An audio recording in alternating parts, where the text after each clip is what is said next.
Hi and welcome to Dida-Do's How-Tos. I'm Sonia and today we'll be looking at how to create tables for a SQL database on Azure.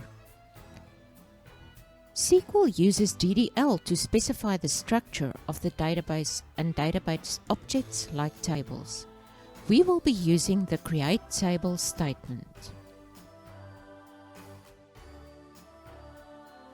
The name of our database is MTA 98361 OBJ6, which we have created in the How to Create a SQL Database on Azure video. Our database is based on the MTA 98361 Objective 6 study guide on the Dida-Do Treasure chest. I will be sharing discounted links to the study guide with you shortly.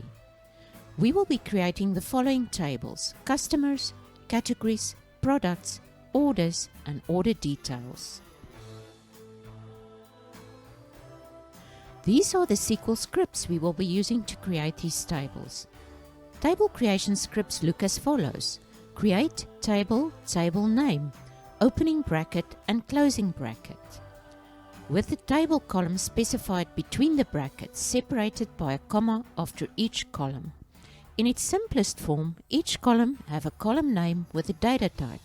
Other properties we are specifying: size of the column, nullability, primary key, which indicates that the column uniquely identifies each row in the table, identity, a unique number auto-assigned by SQL to identify each row, specifying the seed and increment of the auto number, foreign keys if the column references the primary key in another table.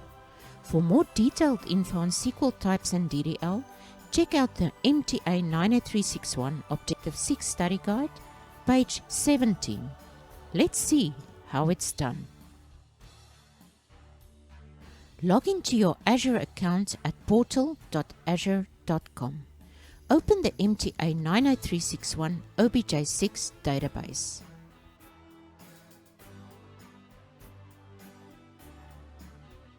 Open page 10 of your Objective 6 exercise guide with Azure on your screen. Open the query editor in Azure and log in. Copy the Create Table Customer script from the guide and paste it in the Query 1 window.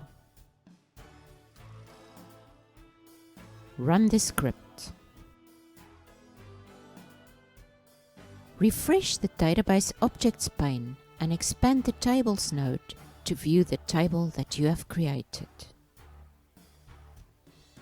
Scroll down and copy the Categories table creation script. Paste it in the Query 1 window and run the script.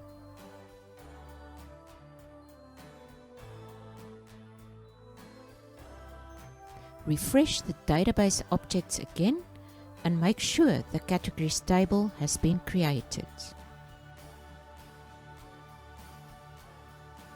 Now copy the Products table, paste it into the window and run the script.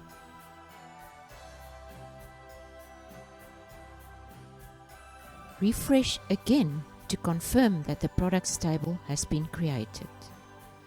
Repeat the process for the Orders and Order Details tables.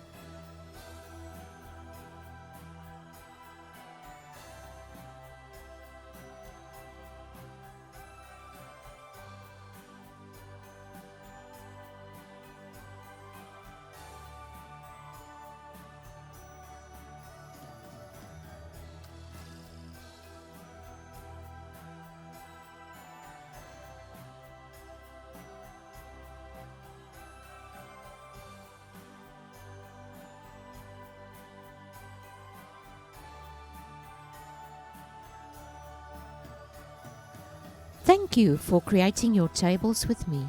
Coming up next, inserting data into the tables. Happy learning and see you soon.